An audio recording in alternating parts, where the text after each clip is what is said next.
Hello, everyone. It's Mark McNamee from Morellen Consulting, joining you for this week's sales tip from the Coach's Playbook.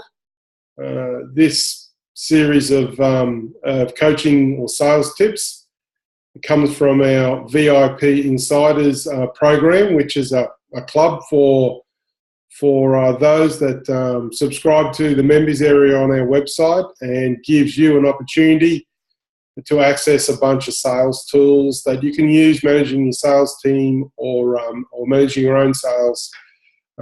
Just trying to help you make your sales programs a bit more effective in how they work. So this week we're going to talk about the lowest price, or in other words, the effect of a discount. I find that discounting is, particularly in a sales sense, marketing, it has a role to attract customers into the business, but when you're in front of a customer, when you're negotiating the close of a sale, I often find that people are too quick to jump to discount as a closing tool.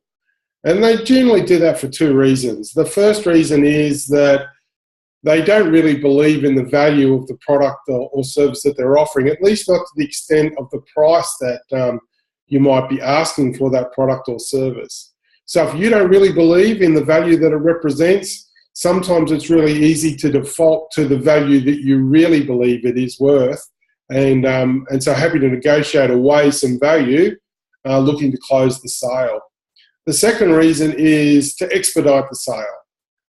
Salespeople often are starting to think about the next thing they need to do rather than the customer that's sitting in front of them.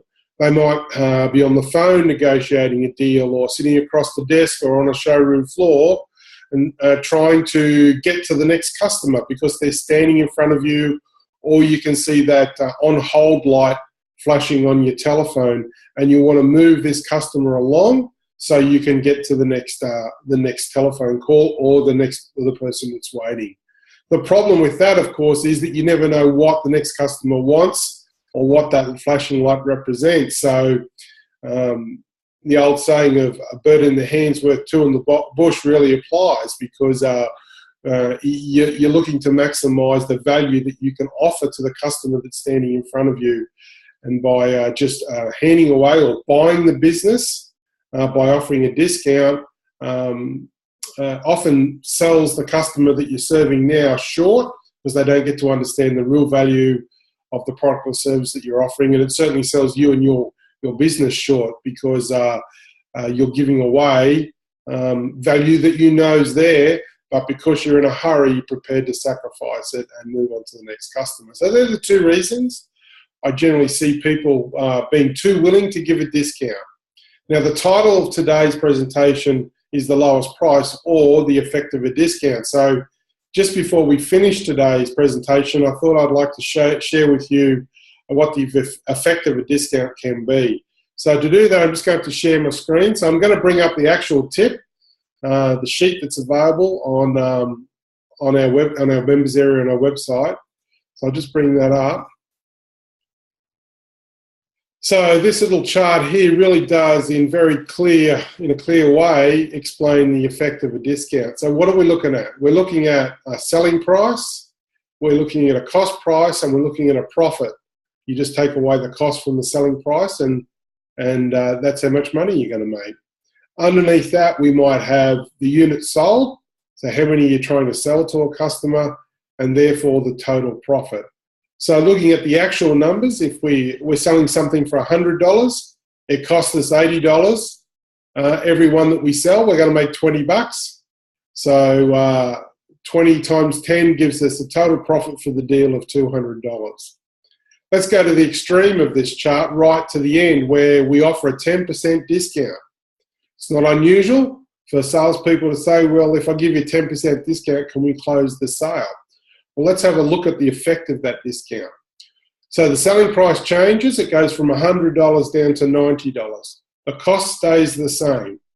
The profit, of course, is reduced. So now we're making $10 per item. So if we were to try and make the same amount of profit, $200, we would have to sell 20 units to make that same $200. So we would have to sell an extra 10 units to make the same profit. So, strategy might be, I'm going to give a volume discount because you're going to buy 15 instead of 10. Well, if you actually do the numbers, you wouldn't make as much money if you just as if you just sold the 10. Very interesting equation. I think people don't often think about the effect of a discount in terms of profit. So just to scroll to the top, you can see how these coaches, the playbook works, these sales tips. This one, as I said, is on the lowest price, and we're particularly talking about the effect of a discount. So again, this material is available through our website at www.morellon.com. And if you go to the members area, you can join for a very small, modest investment, get access to 20 sales tips. I think there's a bunch of sales management and sales planning tools that you can access. Very good investment, give you a good result as you seek to improve your sales effectiveness. So with that, I'll conclude today's sales tip from the Coach's Playbook, and I'll see you next time. So this is Mark McNamee signing off. So good luck and good selling. We'll see you soon. Bye-bye.